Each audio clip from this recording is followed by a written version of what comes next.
everyone, and welcome back to my channel. It's Brenna Jean, a future doctor, and today is part 2 of my scribing experience videos. We're going to talk through 3 things.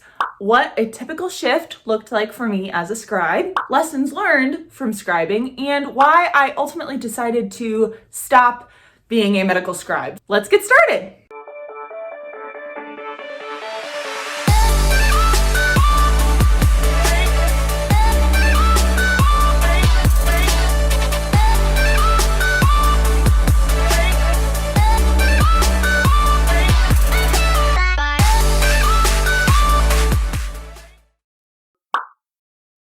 So the shift routine for me was honestly pretty consistent, shift to shift. Per week, I usually worked about 20 to 24 hours, and that was actually a requirement of the company I worked at, is that I signed up for at least 2 shifts a week, and each shift was either 8, 10, or 12 hours each, so you got up to 20 or 24 pretty easily. At the hospital I was working at, scribes did not have scrubs or anything. We had kind of a little uniform, like a polo and khakis that we wore. So got into that, got my hospital badge, got my lunch together, and drove to my shift. My shift times could be really, really different. Typically I didn't do day shifts because I had school, so I was always working into the evening. So like a 4 p.m. to a 2 a.m. shift or a 6 p.m. to a 6 a.m. shift. Rough, let me tell you, but it was typically, I was heading there a little bit after dinner, and so I would pack food for myself because I was going to be there for so long. Upon arrival, I grabbed a laptop, signed in to the laptop, signed into the electronic medical record system that we used, and just started taking a peek. So our shifts lined up with whatever provider we were working for, whether it was a physician or a physician assistant. Typically, we got in at the same time and started signing our providers up for patients as they came in. So what would typically happen is once we signed up for a patient, the provider would go through their medical history. So any relevant findings from previous ER visits, doctor visits, previous imaging, previous labs, anything that they could find. Anything that was relevant to today's chief complaint or roughly relevant got inserted into the notes somewhere that patient had previously been documented for this, or patient has changed their medications or stuff like that. We had templates that we could work from as scribes. So if it was a pediatric patient, we had a whole pediatric section. If we had a female patient coming in for a female exam, then we could insert that template. And what we could do is at the beginning of our shift, change the sign off at the bottom to match whatever our provider was, to make sure that their process as they were reviewing our note was easy as possible. Once the provider was ready to go in and visit the patient, I pulled up their note, we went into the exam room, and I just started typing. I typically revised and edited things later, but when I was in the room, I was just typing down every single word that I heard. So as the patient was talking, I was typing things that were relevant. They would typically come in with a chief complaint. So what I would do is document things around that chief complaint. So it started here. It feels like this. It's been going on for this long. These things help, these things hurt it. There's all these different things that as a scribe, you're taught to listen for, and as a provider, you're taught to ask to make sure that you're getting all of the context around a chief complaint and getting all the information that you need in order to provide a diagnosis, run tests, that sort of thing. After the provider got an initial history, then we'd typically leave, go visit another patient, go prep for another patient. We'd typically have to wait for labs or imaging to come back of some sort. That's typically how it went in the ER, unless it was a very clear cut, like this is a flu case or something else like that. So typically speaking, we went in to see the patient for a little bit, but then they were left alone for a while we waited for labs to come back and for other tests to help the provider decide what the diagnosis was going to be. If we did go in and visit the patient again at any time, I documented that in the emergency department events section. So every single time the patient interacted or the provider interacted with someone on behalf of the patient, I would have to document that time, who was interacting, what was going on. If there was a referral call being made, a consult being made, I had to document all of that.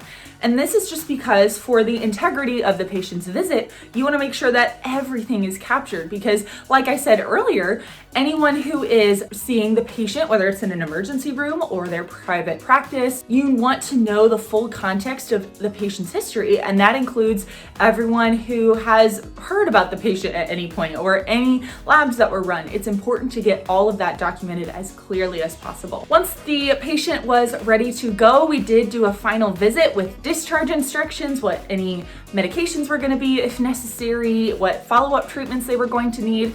Made sure to document all of that in the note. I typically gathered the discharge papers, collected them all for the provider, and gave it to them to sign and hand in. The way it worked in RER was once the provider signed everything, then it was given to the nurse for that room, and she would close out the patient, basically give them all the paperwork that they needed and got them checked out properly. And then repeat that like a million times. The fact of the matter is, in an emergency room, you're seeing a ton of patients in that 8, 10, 12-hour period.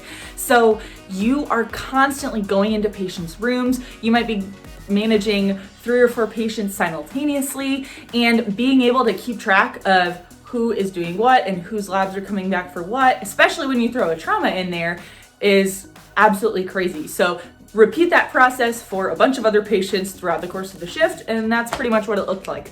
When the shift came to a close, typically by that time we had wrapped up all patients, or we had gotten patients to a point where we could properly hand them off to the next provider and scribe coming in, and then I was able to just clock out and head home.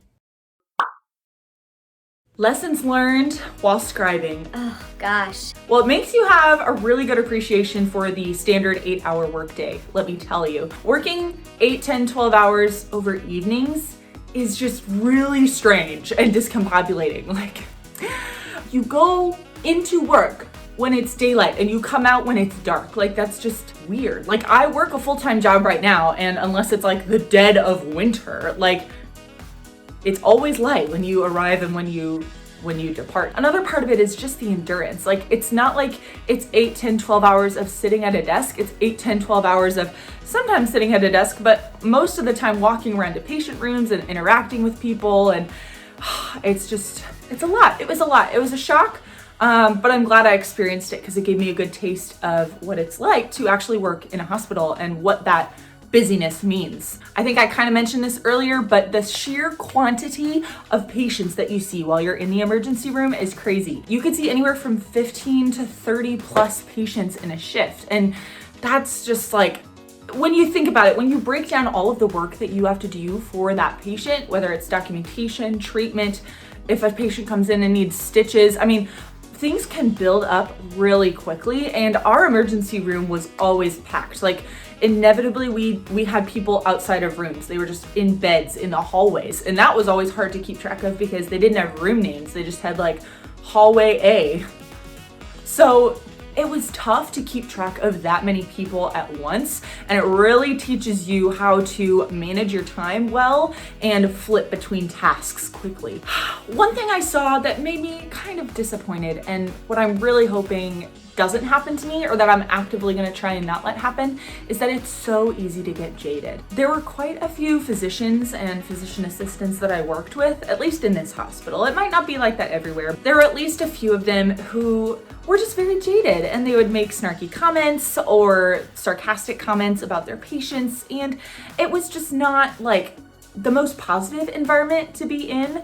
And I think a lot of that, honestly, like, they were good people. They were good at their jobs, and they never treated the patients poorly. Let me be very clear. This was all behind the scenes type stuff that I saw. I think a lot of that has to do with just the complexities of the healthcare system today. I mean, these people were overworked. They're doing shift work. They're managing 30, 40 patients in a shift. The billing is absolutely insane. All of the documentation that you have to do, like, we took that load off, but they still have to read through it and add their comments and make sure that they are fully on board with everything that we as scribes are typing and documenting.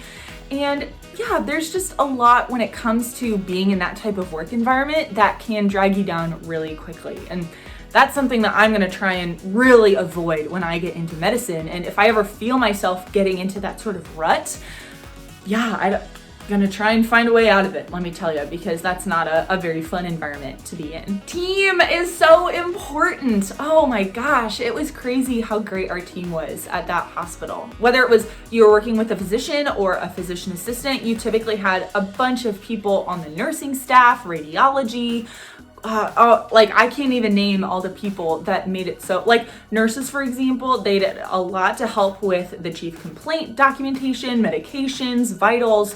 They were always checking in on the patient, and I always heard really great things about the nurses. So utilizing the team is so important, and I really got to see those dynamics play out while I was working in the ER. All right, to wrap up this video, I'm just gonna tell you why I ended up stopping scribing. When I initially signed up to scribe, I was planning on doing it as a part-time job all the time, like throughout my senior year. So remember, I applied in the spring of my junior year and started actually working as a scribe during the summer after my junior year. And during that time, I was also taking 2 classes, psychology and thermodynamics, and I had another part-time job as well. And honestly, that was fine. It was super manageable that summer and I got a lot of experience. But once school started in the fall, that was my first semester of 20 credits. And it was 20 credits of really tough work, really tough classes.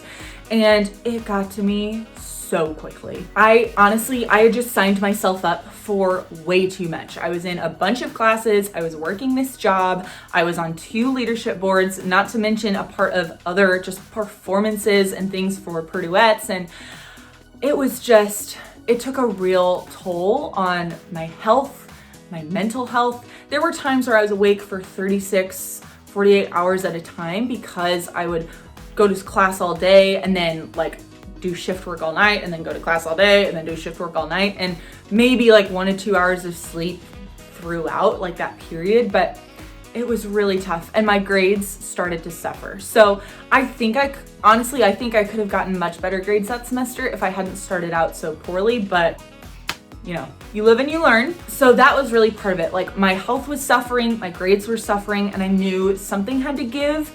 And in this case, my scribing was taking up the most of my time. And it's something that I could quit and still have said, I have this great experience. Like I didn't need the money, I had loans, woohoo. And my other experiences were just so important to me.